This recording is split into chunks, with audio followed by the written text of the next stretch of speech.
Yo, what's up, guys? I'm back with another recap slash rant. This video was talking about the Falcons versus the Chiefs, man. Just came back from downtown. The final score was 22-17, but the Chiefs, actually, I have to say the 17-22. The Chiefs end up getting the victory over the Falcons, man. And I would have to say it was fun to be downtown on prime time. It was cool to be in the environment. As y'all know, even though I'm a Falcons fan, I'm a huge Patrick Mahomes fan. He's the same age as me. He got 3 Super Bowls. I've been liking him right before he came into the league, man. I knew he was going to be special, so it was good to see him. But actually, seeing him, he was a shell of himself. I didn't see no exciting stuff from him. But anyway, before I get into the breakdown of the game, I would have to say shout out to Arthur Blank for what do you say, 25, 22 years. They say 30 years on the cup. But at the Dome today, they gave us free chips, free hot dogs, and a free drink. Oh, man, let me go ahead and get this cup real quick. Hold on. All right. And this free cup right here. Good stuff, man. Shout out to Arthur Blank, bro. Good looking out, man. So, I ain't have to pay for nothing today when it comes to the game. Usually I never do. But free drinks, I was like, okay, everybody and their mama was filling their cups up. So, shout out to that. And for the Taylor Swift fans, I am a Taylor Swift fan. She was not at the game. She didn't come to Atlanta at all. So, like I said, just a fan of an artist. You know what I'm saying? I know people, political views. Hey, me and her don't share the same stuff. You know what I'm saying? She got her own thing. We got our own thing. As an artist, she wasn't there, okay? So, and another thing, shout out to the stadium before the game. They had showed the team locking arms, praying. You don't really see that nowadays. So, shout out to them, you know, for staying blessed up, you know, and doing what they got to do. So anyway, let's get into the game, man. Like I said, the final score was 22-17. The Chiefs got the victory. Let's start off with the Chiefs, man. Okay, being a Mahomes fan, but obviously I'm a Falcons fan. He was 26 for 39, 217 yards, 2 touchdowns, interception. This game was probably the less Mahomes crazy style passes that I've ever seen in my entire life. I think that for the first time, Andy Reid or a quarterback has respected our defense in a game plan totally different than they have ever played before. This man, Patrick Mahomes, was playing like Brandon Whedon, throwing short routes. Just doing screen plays, just doing like the most ridiculous stuff and run the ball. This dude, Carson Steele, the number 42 guy, because the other running back was hurt, Pacheco, 17 carries, 72 yards. This man, they kept doing the same play. I don't know why Ayamada and the other guys in the middle was not locking up, but that man was just pushing straight through. I'm talking about every single time. The same play. It was a trap play. I think that's what they call it, 0-1 trap or whatever you want to call it. HB Wham, whatever. Dude was just pushing straight through, man, and they didn't beat us through the air, in my opinion. They was beating us with the short stuff. They was beating us through the run, and that's what he did. Patrick Mahomes had 6 carries himself for 17 yards. I believe the main dude that was doing something was definitely Rashee Rice. The entire game, it was all him. Just Rashee Rice. He was number 4. He actually got hurt. It came back. 12 receptions for this man. 110 yards. Them crossing routes and them short screens. That's all this man was doing. Travis Kelce got shut down this game. 4 receptions, 30 yards. I don't know, maybe he missed his girl in the stadium, in the crowd or whatever, but 4 for 30 on Travis Kelce? Yo, we locked this man up, man. I just wish we would have got the victory because it was one of my most exciting games in a new stadium that we have lost. But as far as the offense, their offense was just Rashee Rice and that Carson Steele dude running up the middle. I was thinking I was going to see some crazy Mahomes stuff. He had a couple of runs in there, but it wasn't nothing too crazy. Except for maybe when he rolled up to the left and he threw the ball. Was it? I don't know who the heck it was, but it was a nice play, man. So, good stuff to Mahomes. Like I said, I like him. He cool. I always respected him, man. I like his hustle. I like his grind. I'm glad, you know, he got him a family. You know, he got him his bread. He got him his house. He got him his endorsements. I respect the heck out of Mahomes, and I'll never say anything bad. I'm glad that he has the success that he has. He has 3 Super Bowls. Crazy how he got 333 yards and then 3 seconds. I told you I've been seeing 3 threes for the longest, man. So, it was like that was a special connection between me and Mahomes. I hope he does well. Obviously, it'll be nice if we see them in the Super Bowl, or maybe not because, you know, Mahomes is Mahomes. But this felt like a Super Bowl to us. It sucks that we didn't get a chance to, you know, win it. But as far as them on offense, it was Rasheed Rice and a Carson Steele. For their defense, based on what I'm thinking about, I don't really remember seeing a defense do nothing too crazy. I know that man Connor had got that pick, and what's crazy, I was about to tell my brother that I was like, "Yo, this is the time that Kirk Cousins be doing some, be messing stuff up." And right before I even got it out, I was like, "Yo," I tapped him, and then he threw a freaking pick. And I'm like, "Oh my gosh, here we go, man!" So good stuff to them. George Karaflis had got a couple of tackles. Nick Bolton had the most tackles for them. But as far as their defense, nothing too crazy. Chris Jones only had 2 tackles, man. So as far as the defense, I didn't see nothing crazy. Except for that last stand on defense, and I'm gonna talk about that as a whole. So on offense, the Chiefs, I told y'all. On the defense, it was like, eh. So anyway, for the Falcons, Kirk Cousins was actually 20 for 29, 230 yards, 1 touchdown interception. Now, to start off this game, I believe we started off this game well. It's been a long time, especially at home, since we got the ball first and marched straight down the field and scored a touchdown and not 3 points. I was like, yo, we just scored a touchdown on the first drive against the Chiefs. I don't know if they had like some I don't know what they got going on, but I haven't seen that in a long time. And I was like, yo, we actually might do this. And I guess that's what everybody felt as well. But anyway, this game on offense, Tyler Algier had 7 carries, 32 yards. Bijan had 16 carries, 31 yards. They was locking this man up. I don't know why they kept trying to do it. Ray McLeod had some decent runs, 1 for 20. He stepped out of bounds on 1. He got a face mask that they didn't call, and it was crazy, But Drake London, I think Drake London this game, even though we lost, he solidified himself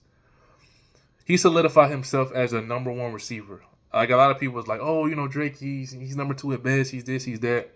Drake London I feel like he's clutch and he's a number 1 receiver. He has the height, he has the size, and he seems like he's actually can be consistent. And that's what I like to see, man. Average 11.2 with a touchdown. I think Darnell Mooney shined this game. 8 receptions, 66 yards, 8.2. Kyle Pitts, he should have scored on that touchdown, bro. But I don't know what the heck he was doing. Don't look back. Just keep going. I don't know why they like to look back. Be strong, be big. You know what I'm saying? They call you a unicorn. You're supposed to get in the end zone, bro. You know what I'm saying? If you call it a unicorn, you're supposed to get in the end zone. So anyway, Troy Anderson on defense had, 7 tackles, 5 assisted, and stuff like that. I feel like now, look, I was roasting this man, especially after week 1. Another player that solidified himself as being a starter this game to me was Mike Hughes. Mike Hughes balled out this game. He balled out. He balled the freak out. I have to give him credit. He did what he needed to do, man. But yeah. And first of all, I have to tell y'all, I'm going to get to him right now. Justin Simmons. I told y'all week 1, week 2, that Justin Simmons has picked off Patrick Mahomes more than anybody in history. Before this game, he had 5 picks on Mahomes. I think 3 of the last time they played against the Chiefs, or 4 of the last time they played against the Chiefs, or something like that. In this game, he got his number 6 pick on Patrick Mahomes. I called it. I told my brother before the game too. I told y'all in every single video, week 1, week 2, and I told y'all he was gonna do it again. It would be nice if it was at the end of the game, could have sealed the deal, whatever. But yeah, that's what was going on. Troy Anderson made some decent tackles. Kenny Ellis made some decent tackles. But I feel like the main problem in this game was definitely the defensive line. I don't know what the heck they was doing. Onyemata was getting dusted. Shout out to whoever the heck their center is for the Chiefs, because he completely dominated. I don't know if they still got Creed Humphrey. If it's still Creed Humphrey freaking dominated the freaking line of scrimmage. They offensive line, especially in the middle, dominated. I thought Matthew Judon was going to win. He did not do it. But anyway, this game as a whole, when it comes down to it, it was 22-17. I feel like that last play was a stupid freaking call. That's it for the stats and stuff like that. The last play was a dumb call, dumb formation. It didn't make any sense. Everybody in Mama knew it was going to Bijan. Even the fans, when they lined up, I'm like, no, why are y'all about to do it? Why y'all about to go to Bijan? It was bad. That was bad play calling. And the fact that the score was 22-17, it showed that Andy Reid outcoached Raheem. And a lot of people go, oh my gosh, bro. People don't like to hear that. If you look at the final play in situational, Andy Reid has now, 3 Super Bowls, 3 of them with Patrick Mahomes. He knows his quarterback, he knows his team, he knows his defense. They just won a Super Bowl 2 years in a row, back to back. So, in crunch time, you have to, do what you got to do. So, them doing that, the fans know, I'm pretty sure Andy Reid know, he was like, yo, watch out for Bijan. Dudes flew straight in there and made the tackle. That was a dumb play call. I don't know what the frick they was doing. I don't know who thought that was. I don't know if that was Raheem Morris. But if you look at it on paper, it seemed like the teams were even on the field. It was like, okay, it was a battle. Okay, we're doing this, we're doing that. This team is playing better defense, pass defense. This team is not. This team is playing better run defense, but not pass defense. It was like we was doing the opposite of each other. But if you think about it, I told y'all, this comes from experience and coaching. If you want to do stuff in the crunch time, that's why the score was 22-17. So I don't want to be like, oh, well, this player did bad. No. The final decision came down to the coaching, and that's what happened. If you want to say, oh, Mahomes is the better quarterback, obviously he freaking is. But he was a shell of himself in the game. Mahomes did not, he wasn't what they call it, he wasn't the all-be-all of this game. Mahomes was just the guy that was just handing the ball off and doing screenplays. That's all he was doing this game. As a fan of him, I was disappointed. I wanted the Falcons to win, but I wanted to see the Mahomes show. And I was like, yo, what the freak is this? You know what I'm saying? So that's how I feel as a fan of the Falcons, as a fan of Mahomes. This was a huge letdown for watching him in person. So they didn't really do anything special. All we had to do was stop the run, and we could not stop the run. So yeah. Anyway, that's how I feel about this game. Raheem Morris, the last play call, that was trash. It was predictable. It didn't make any sense. The formation, I think that's called I haven't even seen that formation. It was like in the old Madden games, like twin wing. I don't know what the heck it was called. I form, I Y. I don't know what the heck it was, but nobody named Mama was like, yo, this was a good idea, except for them. Everybody knew what it was. I'm talking about the fans. We all looking like, yo, bro, what the heck going on? Like, it was bad. Silent train ride home on both sides except for one guy. Dude was funny. But it's like nobody could. I think everybody was let down because it was like after all of that hype, after all of the penalties coming down, it's like they really just ran that stupid play. It was like anticlimactic. It was like, bro, are you serious? You gonna coach this way up to almost beat the Super Bowl champs just to do a dumb play at the end? And I feel like everybody was let down from an entertainment perspective. But people want to talk trash. Oh, yeah, man, yeah.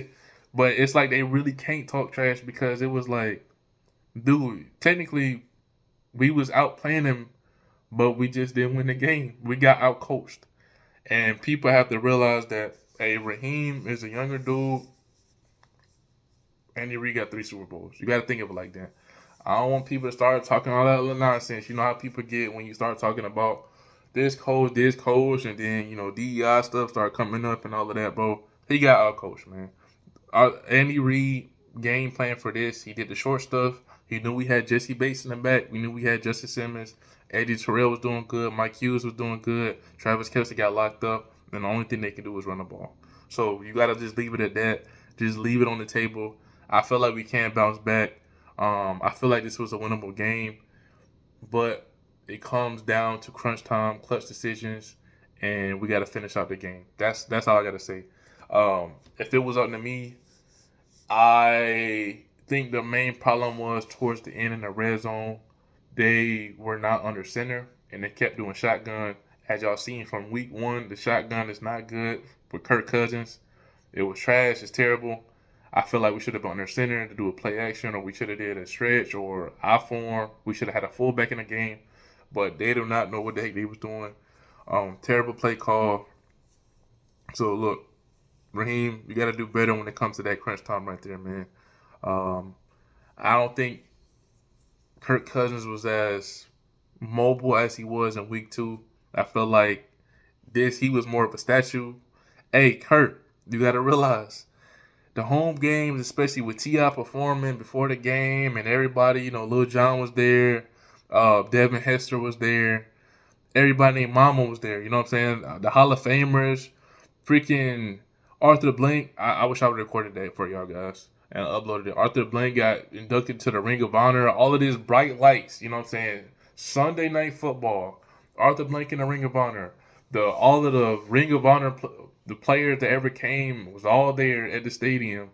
And yet, you can't freaking win a home game? It's not cool, man. Raheem Morris as well, man. Come on. It's like one and the same. I know Kirk Cousins is not all his fault this time, but as a coach, it's not a good look when your owner is getting inducted into his own Ring of Honor and you go out and lose the freaking game in front of the whole freaking world. It's not, that's especially with a call like that. So anyway, y'all like, subscribe. Let me know what y'all think. Do y'all feel the same way? But I told y'all about the Justin Simmons pick, man. I told y'all what was gonna happen. I wish we would have won the game, man. But we didn't get a chance to, man. So let me know what y'all think.